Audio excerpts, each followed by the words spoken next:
You're 19, face down in the mud at 3 a.m., 40 pounds on your back, water temperature 58 degrees, and an instructor standing 12 inches from your ear telling you to quit. He has been telling you to quit for 6 hours. You have not quit. Around you, 11 men have. Their helmets are in a row on the beach. That is how it works.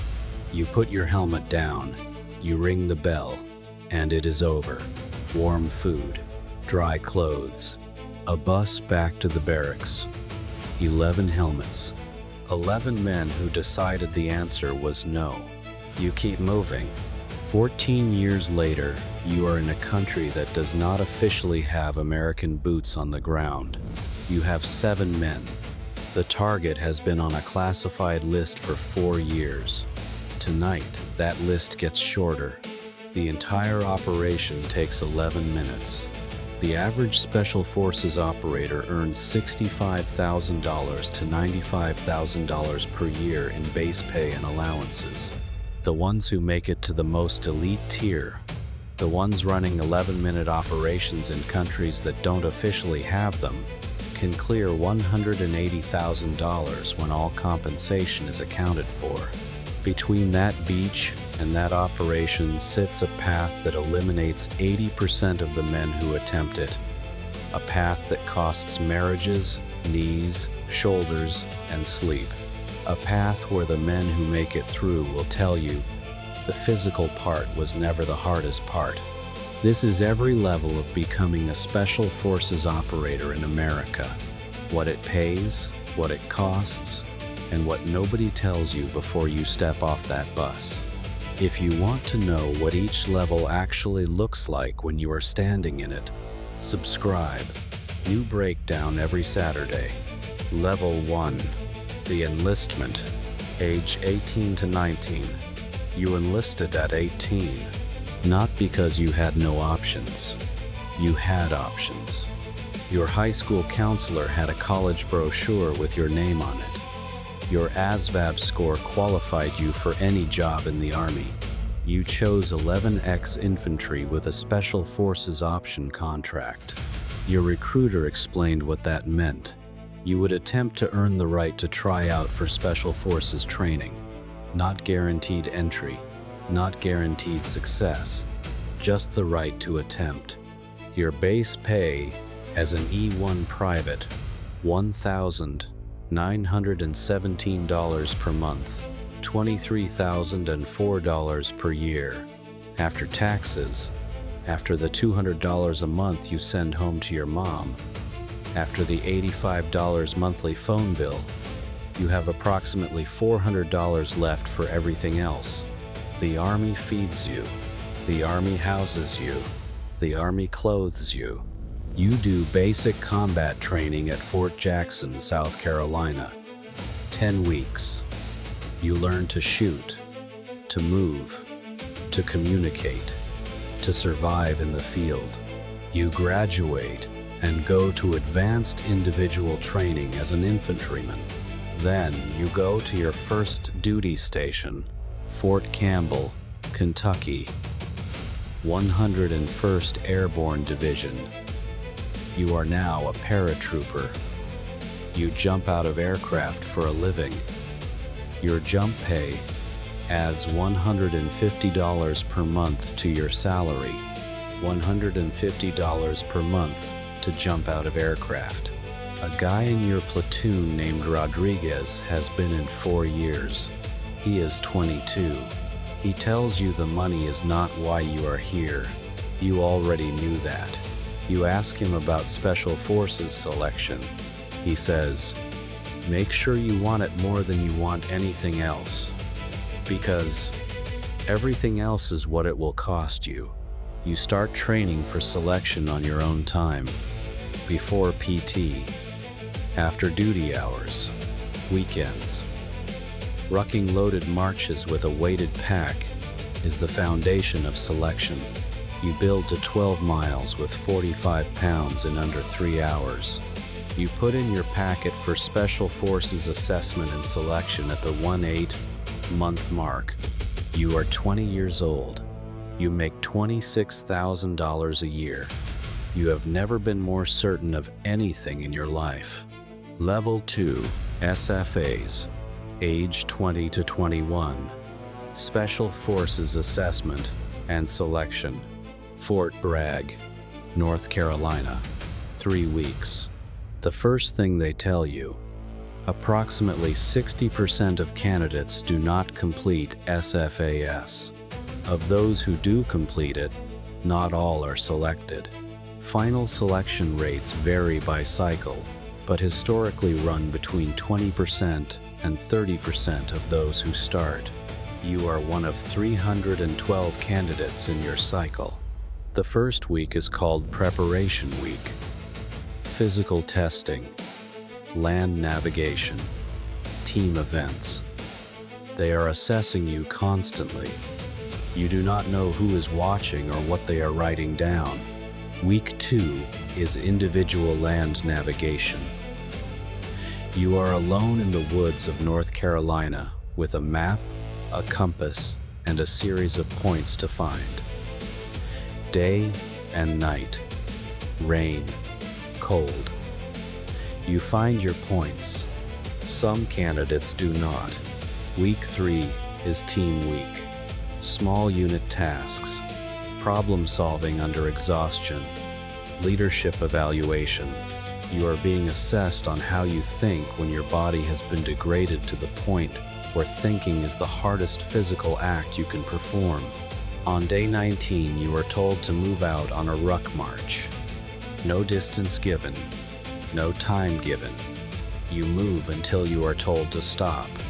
You move for 18 miles. At the finish point, you sit down for the first time in 4 hours, and an instructor hands you a water bottle and says nothing. 2 days later, the results are posted. Of 312 candidates, 71 are selected to continue. You are one of them. Your pay has not changed. You are still an E4 specialist making $2,393 per month. The Army does not pay you more for surviving SFAS. You survived it because you wanted what comes next. Level 3, the qualification course. Age 21 to 23. The Q course. The Special Forces Qualification course. The Q course. Between 18 and 24 months depending on your specialty. You chose 18E Special Forces Communications Sergeant. The course covers Morse code, radio operations, satellite communications, antenna theory, encryption, and the ability to establish communications from anywhere on Earth with improvised equipment if necessary. Phase 1. Small Unit Tactics. 6 months. Advanced infantry skills at a level that makes your time in the 101st feel like an introduction. Phase 2. MOS-specific training. Your communications course. 6 months. You will spend more time learning radio theory than you ever imagined possible. You will also spend time you did not expect learning to teach, because the job of a Special Forces soldier is not just to perform skills, but to train indigenous forces to perform them. Phase 3. Robin Sage, a 19-day unconventional warfare exercise in the actual civilian population of central North Carolina. Local citizens play the role of resistance fighters. You are an A-team advisor, operating behind enemy lines. The scenario is classified. The failures are real. Teams that do not perform are recycled or dropped. Your team passes. Phase 4. Language training. You are assigned Pashto. 6 months at the Defense Language Institute, or on-post language training. You will reach professional working proficiency. You will never sound like a native speaker. You will sound like an American who is trying very hard, and that will matter more than you expect. You are promoted to Staff Sergeant E6 during the Q course. Base pay, $3,200 $262 per month. $39,144 per year. With jump pay, special duty assignment pay, and hazardous duty pay, your total monthly compensation is approximately $4,100. $49,200 per year. You have been in the Army for 4 years. You have spent the last 2 years in the most demanding training pipeline in the United States military. You graduate the Q course on a Tuesday afternoon in a ceremony that is quieter than you expected. You receive your Green Beret. You call your dad from the parking lot. He does not say much. Neither do you. Level 4. The Operator. Age 23 to 30. ODA Life. Operational Detachment Alpha. ODA. A. Team. 12 men. 2 officers. 10 NCOs. Each man a master of his specialty. Together, capable of training, advising, and leading indigenous forces in unconventional warfare, foreign internal defense, direct action, special reconnaissance, and counter-terrorism operations. You are assigned to 5th Special Forces Group, Fort Campbell. You are back where you started as a private 5 years ago. Everything is different. Your pay as an E6 Staff Sergeant with jump pay, special duty assignment pay, and hazardous duty pay. Approximately $4,800 to $5,200 per month. $57,600 to $62,400 per year. When you deploy, and you will deploy, you add tax exclusion for combat zone service, family separation allowance, and hostile fire pay. A deployed Special Forces Staff Sergeant can earn $72,000 to $85,000 annually when all deployment benefits are included. Your first deployment is 9 months in Afghanistan. You are advising and training Afghan National Army commandos. You live on a small forward operating base with no air conditioning and internet that works 3 hours a day. You run 43 combat missions in 9 months. On Mission 31, your team takes contact. Your communications sergeant, a 26-year-old from Beaumont, Texas named Carter, takes a round through the shoulder. You get him to cover. You call for medevac. You continue the mission because that is what Carter would tell you to do. Carter loses full use of his right arm. He is medically retired at 27 with 60% disability pay. You come home. You train. You deploy again. Afghanistan, Iraq. Undisclosed locations that appear on no public record. Your team sergeant, a 3-8-year-old Master Sergeant with 16 years in Special Forces, tells you on your 3rd deployment, this job takes everything you give it and then asks for more. You decide what the more is. His left knee has had 3 surgeries. He still outperforms men 15 years younger. You make Sergeant First Class E7 at year 8. Base pay plus all allowances. $78,000 to $92,000 annually. Level 5. The Team Sergeant. Age 30 to 38. Master Sergeant. E8. Team Sergeant. You are now the senior NCO on your ODA. The Team Sergeant is the most experienced man on the ground. The officer commands. You lead. Base pay at E8 with 14 years of service, $5,374 per month. With jump pay, special duty pay, hazardous duty pay, and deployment benefits, $95,000 to $120,000 annually. Your team is assigned a mission that requires selection for a Joint Special Operations Command Task Force, JSOC, the Tier 1 world. Delta Force, SEAL Team 6, the units that do not officially exist in the way you know they exist. You go through an assessment process that makes SFAS look like a job interview. The physical standards are the baseline. What they are actually evaluating is decision-making under stress, at a level of operational complexity that has no training analog. You are selected. Your compensation changes. JSOC operators receive additional classified incentive pays that are not publicly documented. Former operators who have spoken publicly describe total compensation at the senior NCO level in Tier 1 units, ranging from $130,000 to $180,000 when all elements are included. You run the 11-minute operation in the country that does not officially have American boots on the ground.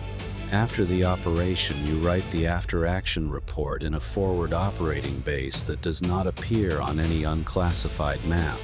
You eat a cold MRE. You go to sleep on a cot. You wake up and do it again. Level 6. The Senior NCO. Warrant Officer. Age 38 plus. Sergeant Major or Warrant Officer. The top of the enlisted and technical track. Sergeant Major E9 with 20 years of service.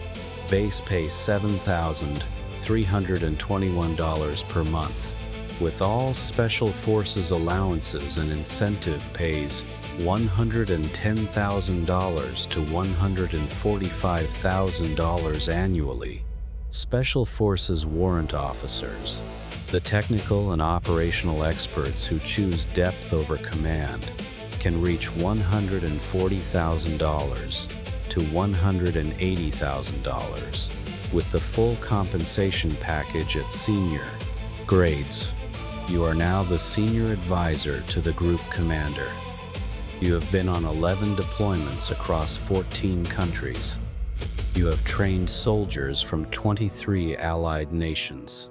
You have run operations that will never appear in any public record. Your left shoulder was reconstructed in 2019. Your right knee was scoped in 2021. You take anti-inflammatory medication every morning, the same way other men take vitamins. A young staff sergeant on his first deployment asks you in the team room what the job actually is. You think about the beach at 3 a.m. You think about Carter's shoulder. You think about 11 minutes in a country that doesn't officially have you there. You tell him, the job is to be ready. Everything else is details. He nods like he understands. He does not understand yet. He will. Ending. You are 42. You walk into the team room at Fort Bragg at 0530. A new operator just off the Q course is already there. He is 23. He has his Green Beret. He has never deployed. He is checking his kit for the third time this morning, because checking his kit is the only thing he can control right now. He reminds you of someone. You walk past without stopping, somewhere on a map that he will see for the first time in 6 weeks. There is an objective. There is a target. There is a 12-man team that will move to that objective in the dark and be gone before anyone knows they were there. He will be on that team. He does not know that yet. You pour a coffee. You sit down. You open the operations order for the next cycle. The work continues. The United States Army Special Forces has approximately 5,000 active duty operators across 5 active groups. The attrition rate from initial enlistment to Green Beret averages 80% over the full pipeline. The average Special Forces career spans 16 to 20 years across multiple continents and operational environments. The ones who last learn one thing above all else: the mission is always bigger than the man. That was the whole trick, not an official military publication. All compensation figures based on publicly available military pay scales and veteran accounts. Subscribe to The Climb every Saturday, one new level.